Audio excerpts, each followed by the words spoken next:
And welcome back, everyone, to Radio Row with Front Office Sports continuing coverage of Super Bowl 60. I'm Baker Machado, and we're talking to some of your favorite athletes, stars across all different sports. And this one is an interesting pairing we got for you.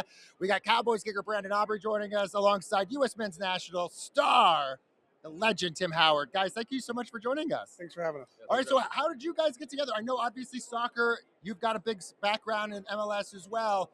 But what are you guys here today together for? We're here with Verizon, and we're talking about how much Verizon gets us and gets the fans closer to the game on the pitch, whether that's pitch side or on the sideline, Super Bowl, World Cup. So it just makes sense. I know he's a kicker, but he's one of us. He's a soccer guy. Right. Well, let's talk about that, Brandon, for a moment, because I feel like we're seeing more soccer players becoming kickers in football right now. I mean, I know you didn't start the trend, but you've really sort of heightened that trend. Why do we see so many soccer players in the NFL? It's a natural transition. The players who grow up striking balls their whole life, it's pretty much the exact same thing. It's like hitting a goal kick. Instead of putting it underneath the crossbar, you put it over the crossbar. Instead of leaning forward, you're leaning back. That's about the only difference there is. Just got to go figure out your mental process, make sure you're ready to go. And from there, it's a pretty easy transition for those guys who strike a ball really well. I think he's not giving himself enough credit because I want to kick a football, but I guarantee if I get out there, it ain't going to look the same. I was going to say, I mean, but maybe there is something there. Do you think that there are other MLS players out there that maybe can make the transition? I think there's a business that he and I could start down the road where we're getting these soccer players. It's a camp somewhere. It's in my brain. Brandon, also, we saw a record field goal this year in terms of length, but a lot of talk. Will we finally see a 70-yard field goal? I mean, you've gotten close on a couple of occasions, but do you think this next season we might see a new record? 70 isn't out of the realm of possibility. The guys are getting better and better every year. The training is nonstop from the time they turn 6 or 7 now, which I've seen firsthand with my kicking coach. Guys are coming out from a really young age. The kickers are becoming more and more athletic.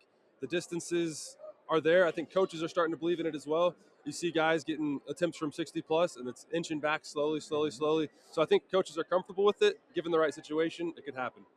Tim, let's talk soccer here. Obviously, this is a great year for soccer in this country, and also hopefully for the U.S. men's national team as well. Yeah.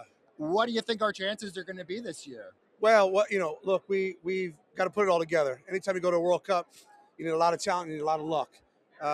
What we've seen over the past sort of, going back to France winning in 1998 and South Korea's run in 2002, and Germany's run in Germany in 2006, and so on.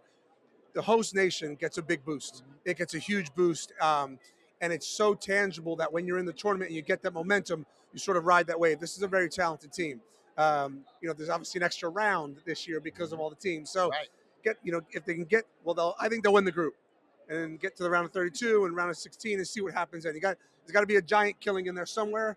But this team is capable of doing it if they put things together. And do you guys think the embrace from this country, not just for the team, but for the World Cup, I think will be on unprecedented levels? Look, Fox is going to have great broadcasting of it as well. But I just feel like there's this momentum shift, hopefully, that soccer becomes an even bigger sport here in this country because of this. Yeah, well, look, 1994, last time we hosted the World Cup, we weren't ready. We were on the cusp, right?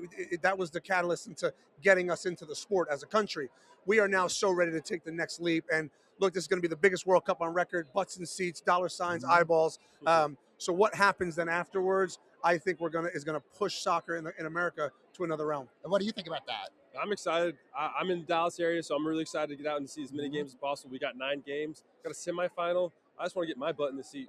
Well, it's going to be amazing to see, tens of thousands of fans in these big NFL football stadiums watching all of these big clubs play. It's going to be amazing. I think the amazing part about having been to 3 World Cups as a player and seeing it from the other side, it's the 90,000 people in the stadium, but it's also the hundreds of thousands of people around the stadium, in the park, at the Fan Fest. As you said, in Dallas, we're hosting a live podcast for the semifinal, and it's just going to be chaos.